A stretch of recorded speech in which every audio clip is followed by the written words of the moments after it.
Clara Miller never imagined a newspaper advertisement would change her life forever. Experienced nanny wanted for a 3-year-old, above-average salary, full-time.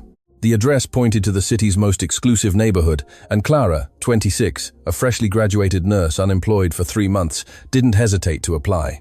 The Sterling Manor was a modern palace of glass and marble, with impeccable gardens and a fountain at the center of the circular driveway. Clara stopped in front of the electronic gate, adjusted her simple but clean blazer, and took a deep breath. She desperately needed this job. Clara Miller was there for the interview. She spoke into the intercom. The gate opened automatically, and she walked along the stone path to the main door. An elegant woman in her 40s, with perfectly styled blonde hair and expensive clothes, greeted her. "You must be Clara." "I'm Victoria Sterling." Victoria's voice was sweet, but there was something in her eyes that made Clara uneasy, a calculating glint that didn't match her smile. "Pleased to meet you, Mrs. Sterling. Please, call me Victoria. Come in." The living room was stunning. A crystal chandelier, Italian leather sofas, paintings Clara recognized from art magazines. But what caught her attention most was the silence. For a house with a small child, it was far too quiet. "Sit down. Would you like some coffee?" "Thank you." Victoria served coffee in fine porcelain cups and settled elegantly on the sofa opposite. "Tell me about your experience." "I'm a registered nurse with a specialization in pediatrics. I worked for 2 years at Maplewood Children's Hospital and 6 months as a private nanny." "Why did you leave the hospital?" Clara hesitated. How could she explain she was dismissed for questioning excessive medication in children? "I wanted a closer experience, caring for one specific child.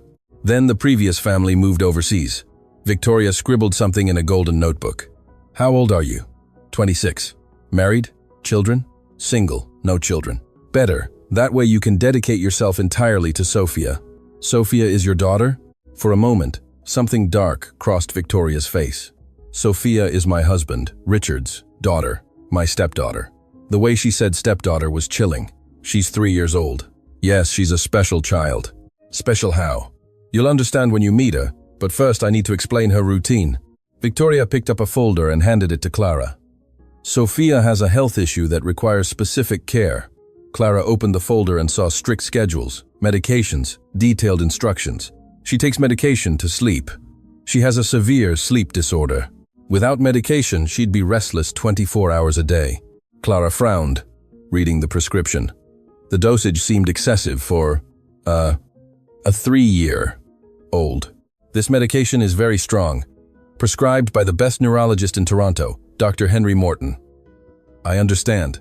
And during the day?" "During the day she sleeps most of the time. It's calmer for everyone." A 3-year-old sleeping all day isn't normal." Victoria's expression hardened. "As I said, she has special needs. If that's a problem for you." "It's not a problem. I just wanted to understand." "Excellent. When can you start?" "Today, if needed." "Perfect. Your salary will be $5,000 a month, plus room and board." Clara almost choked. It was 3 times more than she earned at the hospital. That seems very generous. "We pay well because we demand absolute discretion and total dedication. Sophia needs 24-hour care." "Of course." "Excellent. I'll take you to meet Sophia." They ascended a marble staircase to the 2nd floor. The corridor was long, with several closed doors. Victoria stopped at the last door and knocked softly.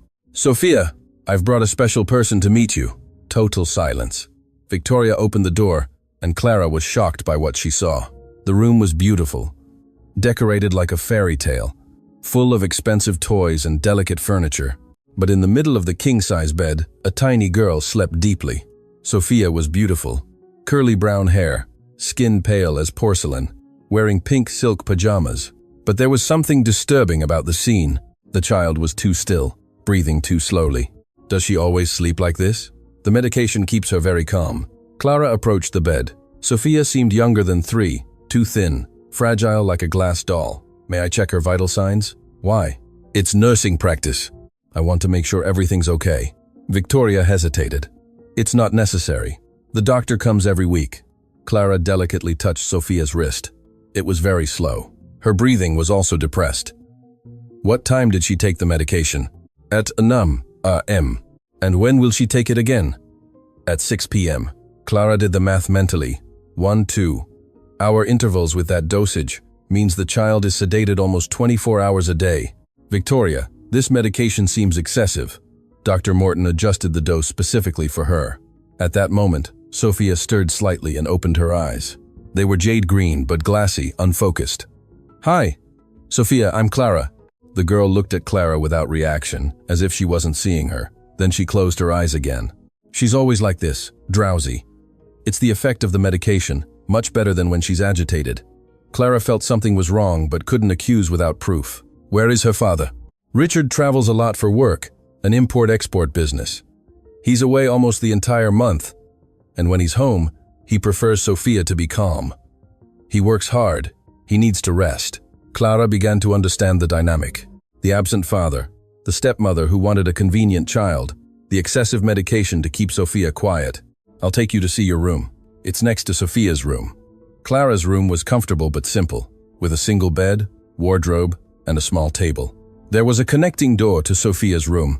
"To facilitate nighttime care," Victoria explained. "Perfect. I'll let you settle in. The rules are in the folder. Any questions, come find me." Victoria left, and Clara was alone. She returned to Sophia's room and watched the girl sleeping. There was something profoundly wrong with the situation. She picked up the folder and read the instructions in detail. The routine was rigid. Medication at 6 a.m. and 6 p.m. Liquid meals only. No stimulating activities. Absolute silence in the room. "My God," Clara murmured. "This isn't treatment. It's forced sedation." She took out her phone and researched Dr. Henry Morton. She found his clinic's website, specializing in pediatric neurology. It seemed legitimate, but the prescribed medication still bothered her. At 2 p.m., Sophia woke slightly. Clara approached the bed. "Hi, princess. How are you feeling?" Sophia opened her eyes slowly, still very drowsy. "Thirsty?" she whispered hoarsely. "I'll get you some water." Clara went downstairs to the kitchen, where she found Mrs. Davies, the cook, a woman in her 60s with a kind but worried expression. "You must be the new nanny." "I'm Clara, Mrs. Davies. How long have you worked here?" 15 years. Since before Sophia was born." "How was Sophia before the medication, Mrs.?" Davies looked around, nervous, as if checking if anyone was listening. "She was a normal child, smart, talkative, full of energy." "And when did the medication start?" "Soon after Mrs. Victoria married Mr. Richard, 2 years ago." Clara felt a chill. Before that, Sophia didn't take any medicine. Nothing. She was as healthy as any child. "And what happened?" Mrs. Davies lowered her voice. "Mrs.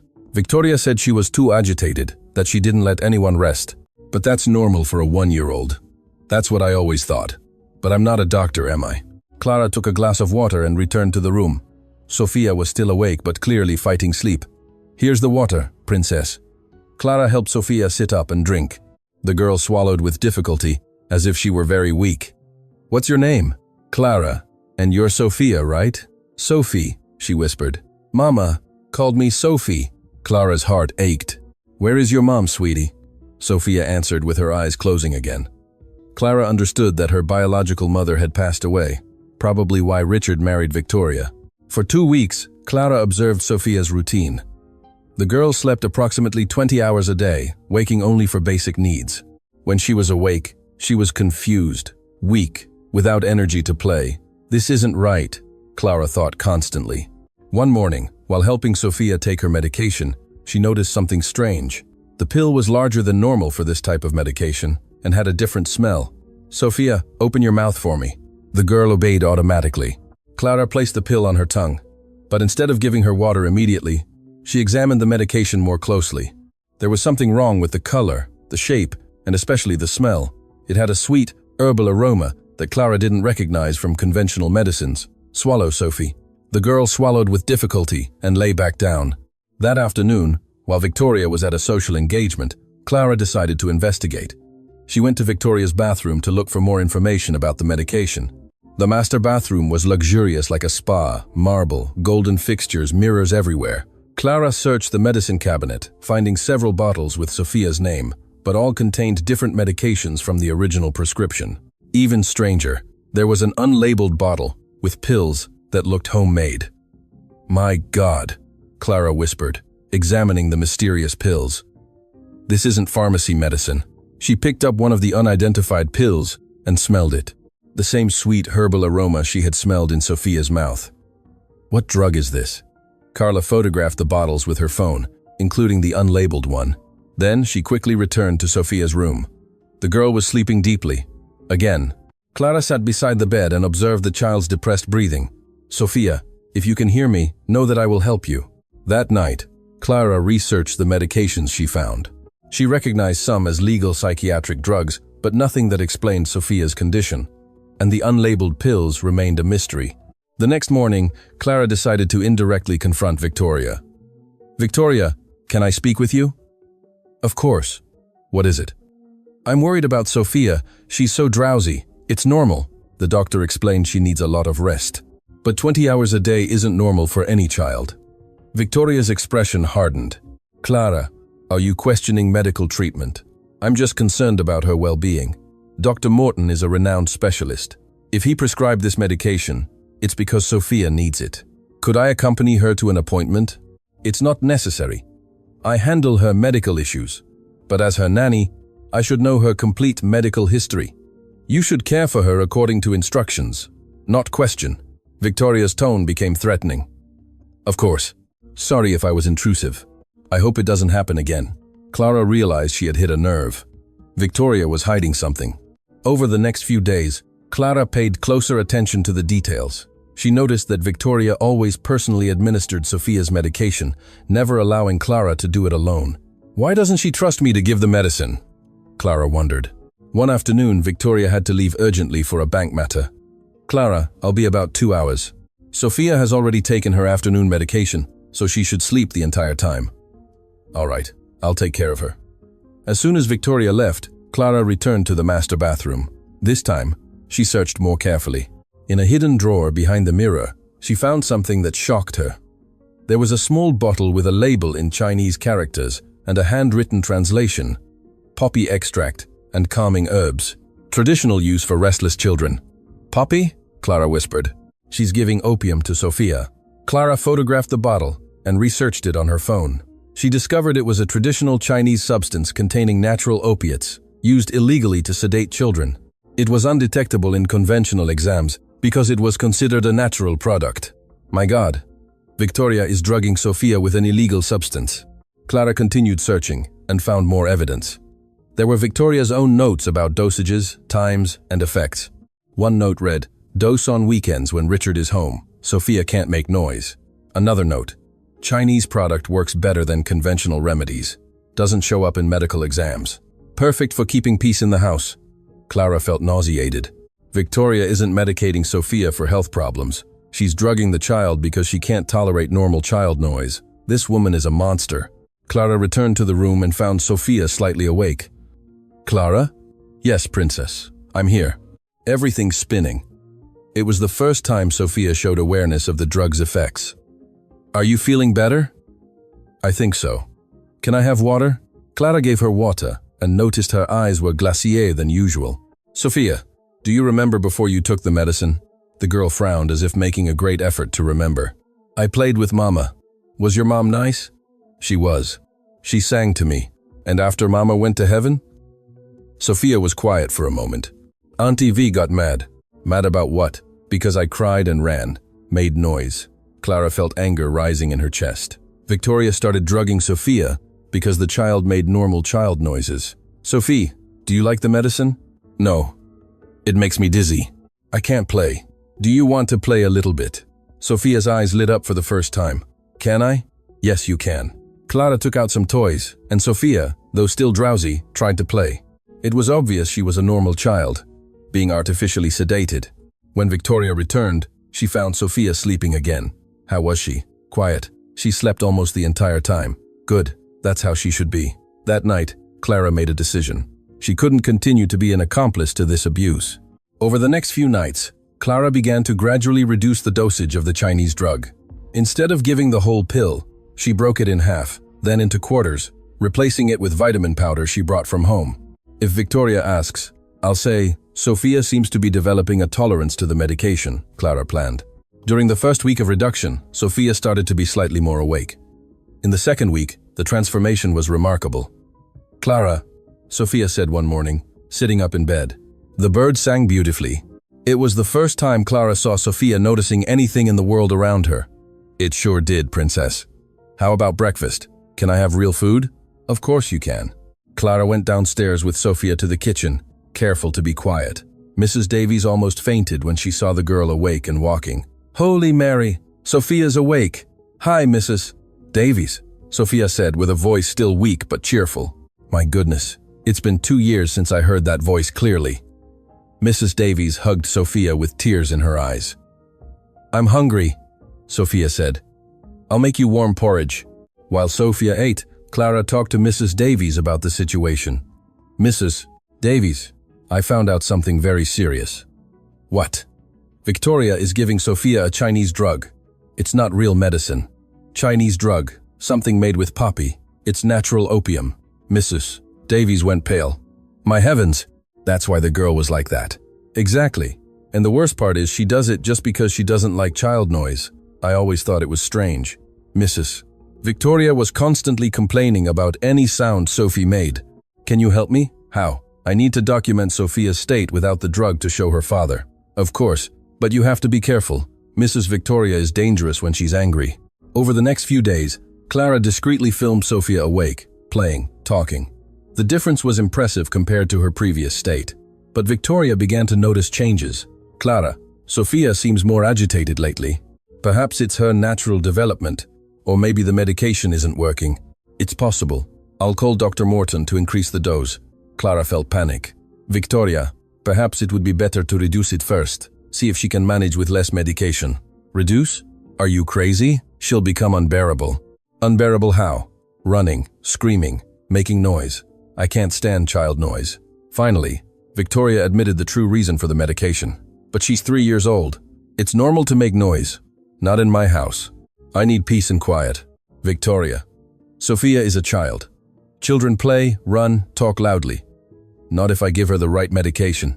The coldness with which Victoria spoke scared Clara. This woman truly has no love for Sophia. I'm going to increase the dose today. Victoria decided. That afternoon, Victoria brought a double dose of the Chinese drug. Today, Sophia will take extra medication. Why? Because I need absolute peace. I have friends coming for afternoon tea. Clara understood that Victoria wanted to drug Sophia just to impress her friends with a quiet house. I can't let this happen, Clara thought. At medication time, Clara pretended to give Sophia the double dose, but in reality, she flushed it all down the toilet.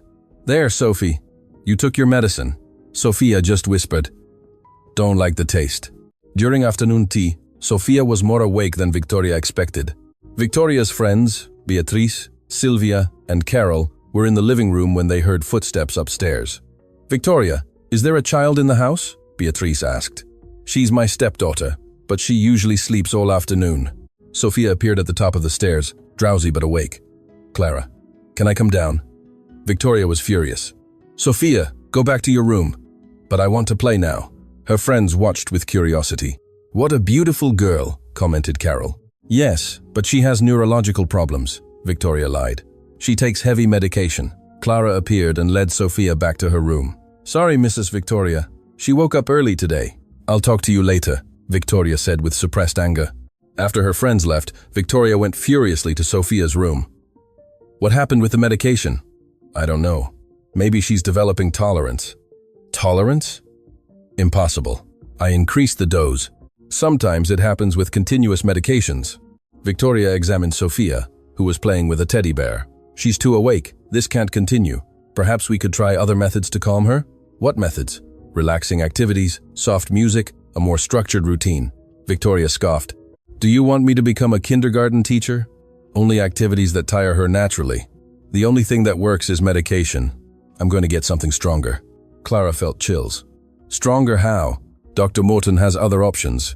That night, Clara overheard Victoria making a strange call. Hello, this is Victoria. I need that stronger product. Yes, for the child. Price doesn't matter. Tomorrow is fine. Clara realized Victoria was ordering even more dangerous drugs. I have to do something before she kills Sophia. The next morning, Clara made a desperate decision. She called Richard Sterling. Hello, Mr. Sterling. This is Clara, Sophia's nanny. Ah, hi, Clara. Has something happened? Sir, I urgently need to talk about Sophia's medication. What about the medication? It's not real medication, it's an illegal Chinese drug. Silence on the other end of the line. What do you mean? Your wife is giving Sophia a substance containing opium just because she doesn't like child noise. Are you sure about this? I have proof, photos, recordings, everything. Richard was silent for a long moment. Clara, can you keep Sophia safe until I get there? I can try. I'm taking the first flight. I'll arrive tonight. Mr. Sterling, your wife is trying to get even stronger drugs. My God, don't let her give Sophia anything else. What if she forces it? Invent any excuse. Say Sophia has a fever, that she needs to see a doctor first. Anything. After the call, Clara felt relief and fear at the same time. Richard was coming back, but Victoria might do something drastic before he arrived. During the morning, Victoria went out to meet Lou, the supplier of the Chinese drug. Mrs. Davies, I need your help.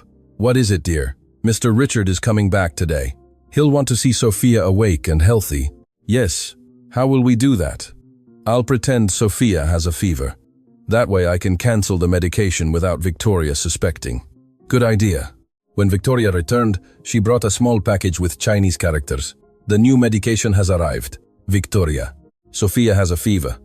I think it's better not to give her medication today. Fever? Since when? It started this morning. It's 38 degrees Celsius. Clara showed a thermometer she had purposely warmed up. I'll call Dr. Morton. He said not to medicate when there's a fever. It could be dangerous. Victoria was irritated, but she'll be agitated all day. It's temporary. When the fever goes down, she'll go back to normal. All right, but if she makes too much noise, I'll give her the medication even with a fever. Throughout the day, Clara managed to keep Sophia calm with quiet activities. The girl was more alert than ever, but cooperated when Clara explained she needed to be silent. Sophia, shall we play statue? How do you play? You stay very still, like a statue. Is it fun? It's a special game. Whoever can stay quietest wins. Sophia accepted the game, happy to be able to participate in something for the first time in years. At 9 p.m., Richard arrived home. Victoria was surprised. Richard, I didn't know you were coming back today. Change of plans. Where's Sophia? Sleeping. She had a fever today. Fever? What kind of fever? Nothing serious. Clara took care of her. Richard went straight to Sophia's room. Clara was there, pretending to check the girl's temperature. How is she? Getting better. The fever went down. Richard looked at Sophia, who was awake but quiet. Daddy, she said, surprising everyone. Sophia, how are you so alert? Clara looked meaningfully at Richard. She's responding well to rest. Richard understood that something important was happening. Victoria, can you leave us alone for a minute? I want to talk to Clara about medical care. Victoria hesitated but left the room. Daddy, Sophia said more clearly, I don't want bad medicine anymore. Richard was shocked to hear his daughter speak an almost complete sentence. Clara, she's different. That's what I need to talk to you about, sir. Clara told him everything. She showed him the photos of the Chinese drugs, explained how Victoria was sedating Sophia just to maintain silence in the house, revealed how the girl was recovering without the drug. Richard, look at her now, talking, interacting, being a normal child. Richard watched Sophia, who was putting together a simple puzzle. Daddy, I did it! Congratulations, princess. How long has it been since you heard her speak like that? Clara asked. 2 years. Since Victoria started the medication. Because it wasn't medication, it was illegal drugs to keep her sedated. Richard picked Sophia up. My little one, Daddy didn't know. Daddy, stay with me. I'll stay forever. Victoria returned to the room. How is she? She's great. In fact, she's better than I've seen her in years. It must be because the fever went down. No, Victoria. It's because she didn't take your Chinese drugs. Victoria's face paled. What are you talking about? I'm talking about what you are giving my daughter. Richard took Clara's phone and showed her the photos of the illegal substances. Where did you get that? I don't know what you're talking about. Chinese poppy, Victoria. Natural opium. This was prescribed by Dr. Morton. Dr. Morton doesn't prescribe illegal Chinese drugs. Victoria realized she had been discovered. Richard, you don't understand. She was impossible to handle. She was 1 year old. That's normal. But I can't stand child noise. Then you shouldn't have married a man who has a daughter. I thought I could control the situation. Control by drugging a child? Sophia hid her face in her father's chest, frightened by the argument. Daddy, Auntie V will give me medicine again? Never again, princess. Richard turned to Victoria with anger Clara had never seen before. "Get out of my house." "What do you mean?" "Pack your things and leave now." "Richard, you're overreacting." "Overreacting? You poisoned my daughter for 2 years." "It wasn't poison. It was just to calm her."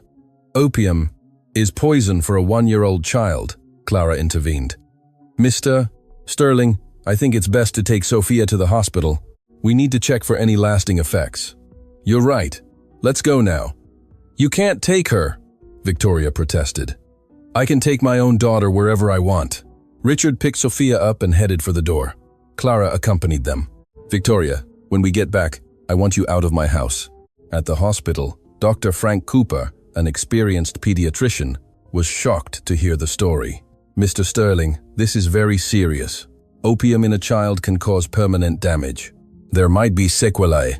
We'll do complete exams, neurological, cognitive, physical, and developmental. A 3-year-old, who has been sedated since 1-year-old, can have significant delays. But she seems normal now. That's a good sign, but we need a thorough evaluation." Sophia was admitted for observation and exams. Clara never left her side. "Clara," Sophia said one morning, much more alert. "Why was Auntie V mean to me?" "I don't know, Princess. Sometimes people do wrong things." "Will you stay with me?" "I'll stay with you always, if your father allows it." "Daddy likes you." "I saw." Clara smiled. During these difficult days, she and Richard had grown close. He was a devoted father who had been deceived by a dangerous woman. "Clara," Richard said as he entered the room, "I have some news. Good or bad?" "Good. Sophia's test results are in, and there's no permanent damage. Her brain is normal, thank goodness. Dr. Cooper said she can make a full recovery." Sophia clapped her little hands. "I'll be well. You'll be perfect, Princess. And I won't take medicine anymore. Never again." A week later, Sophia was discharged from the hospital. Dr. Cooper was impressed. In 1 week, she's already speaking in complete sentences. "It's impressive. Children recover quickly," Richard said, "when they're resilient, like Sophia." Yes. Back at the manor, Victoria was no longer there. Richard had changed the locks and hired security. "Daddy," Sophia said, running through the house. "Where's Auntie V?" "She left, Princess." "Will she come back?" "No, she won't." "Good." The sincerity of Sophia's answer showed how she felt about her stepmother. In the following days, Sophia's transformation was extraordinary. She played, ran, laughed, talked incessantly. She was clearly an intelligent and loving child who had been artificially suppressed. "Clara," she cried one morning, "come play dolls with me." "Coming, Princess." Clara was no longer just a nanny. Richard had promoted her to house manager, with total authority over Sophia's care. "You saved my daughter," he said. "How can I repay you?" "Seeing her happy is repayment enough." But Richard had other plans. One afternoon, while Sophia played in the garden, he called Clara to talk. "Clara, can I ask you a personal question?" "Of course." "Have you ever thought about having your own children?" Clara blushed. "I have. But I never met the right person." "And what if I told you the right person might be closer than you imagine?" Clara felt her heart race.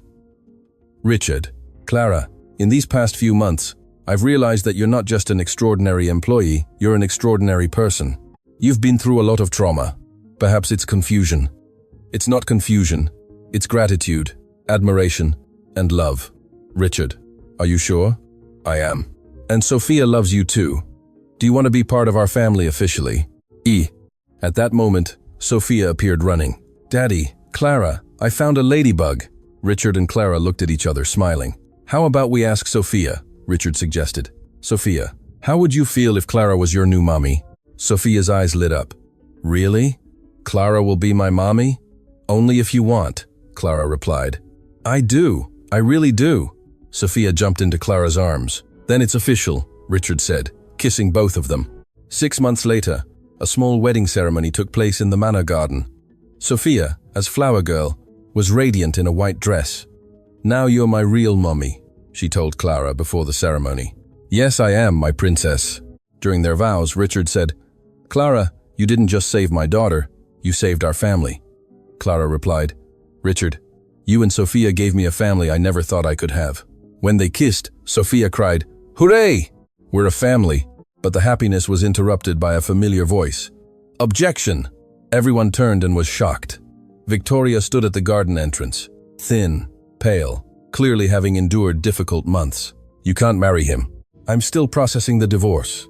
The divorce was finalized last week, Richard informed her. You signed the papers in prison. Prison? You were arrested for possession of illegal drugs, Victoria. Did you forget? That was a misunderstanding. Giving opium to a child isn't a misunderstanding. Sophia hid behind Clara. Mommy Clara. Auntie V is back. Don't be afraid, princess. She can't harm you anymore. The event security was already approaching Victoria. Sophia is my daughter. Victoria yelled. I'm not your daughter. Sophia retorted with courage. You gave me bad medicine. It was for your own good. For my good? You almost killed me. Even Sophia, at 3 years old, understood what Victoria had done to her. Madam, you need to leave, the security guard said. I won't leave. This should be my home. It was your home when you were my wife, Richard said coldly. Now you are a criminal who attacked my daughter. Victoria looked at the scene. Elegant Richard, beautiful Clara in her wedding dress, a happy and healthy Sophia. All I wanted was silence, she murmured. And you almost killed a child because of it, Clara replied. Victoria was led away by the security guards, shouting empty threats. The ceremony continued as if nothing had happened. Now, indeed, the officiant said, smiling. I declare you husband, wife, and family. The kiss was celebrated by all present, especially by Sophia, who clapped animatedly. 2 years later, Clara cradled a newborn baby, while Sophia, now 5, played nearby. Mommy, is my little brother sleeping? He is, princess. Will he take medicine too? No, my love. Neither of you will take medicine unless it's necessary. Good. Medicine makes children sad. It's true. Richard entered the room from work. How are my 3 passions? Daddy. Sophia ran to hug her father. Richard kissed Clara, and then the baby. How was Miguel's first day home? Perfect. Sophia is being an exemplary sister. It's because I protect my little brother, Sophia explained seriously. I'll never let anyone hurt him. Clara and Richard exchanged emotional glances. Sophia had learned from a young age the value of protecting those we love. And Victoria? Clara asked, still serving her sentence. 3 more years to go, and when she gets out, there's a permanent restraining order. She can never approach Sophia again. That night, after putting the children to bed, Clara and Richard sat on the veranda, watching the garden. Do you regret anything? Richard asked. Never. And you? Only not having realized what Victoria was doing sooner. You trusted the wrong person. It happens. It's a good thing you came into our lives. It's a good thing you believed me when I told you the truth. How could I not believe you?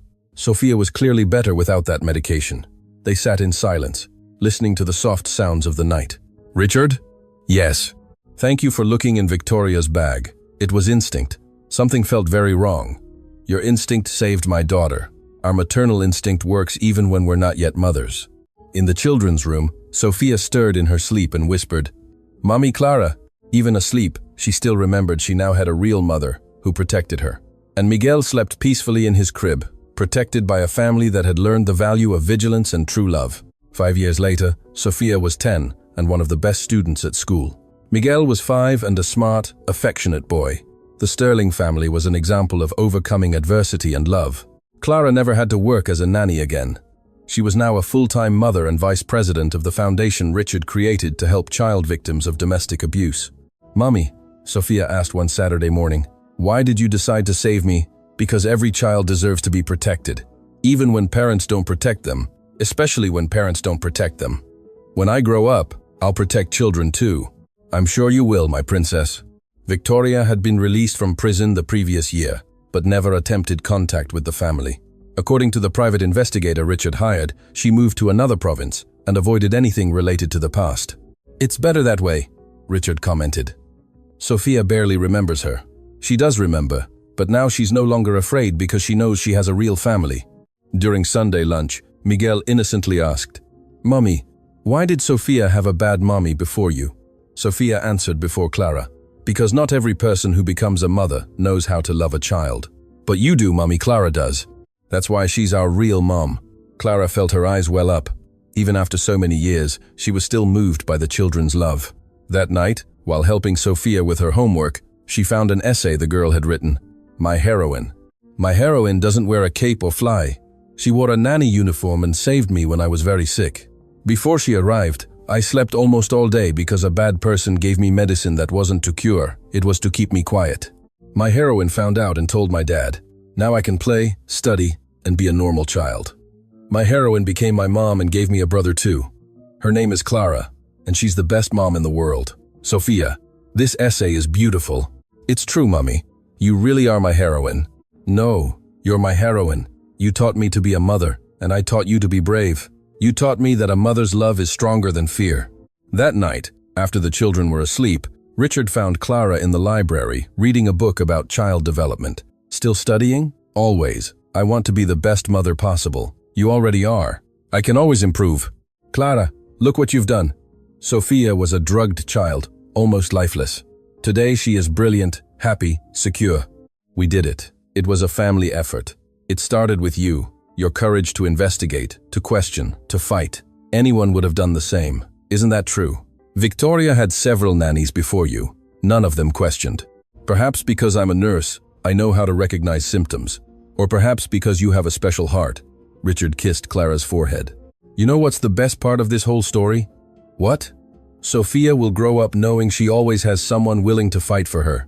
And Miguel too. And any child who crosses our path. Because once you save one child, you can no longer pretend you don't see the others. Exactly. They sat embracing on the armchair, listening to the peaceful breathing of the children in the next room. Richard? Yes. Thank you for believing in me. Thank you for saving our family. I saved it because you let me. I saved it because you taught me that a real father protects, not neglects. In the children's room, Sophia woke for a moment and heard her parents' low voices in the library. She smiled and went back to sleep, knowing she was safe. And Miguel slept deeply, growing up in a home full of love and protection. The girl who once slept 20 hours a day now could barely stay still. She was class president, captain of the girls' futsal team, first in mathematics.